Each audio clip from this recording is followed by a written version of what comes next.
আবার Apple of wands I, Apple of wands I এর বাংলা অর্থ হচ্ছে চোখের মনি।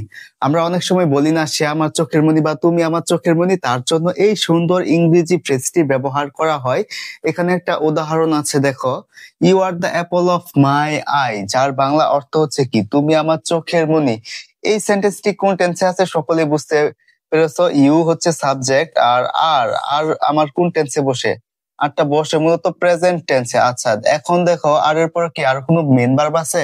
আর এর পরে আর কোনো মেন ভার্ব না থাকায় এটা কি হচ্ছে? এটা হচ্ছে প্রেজেন্ট ইনডিফিনিট টেন্স। এটাও কি? এটা হচ্ছে প্রেজেন্ট ইনডিফিনিট টেন্স।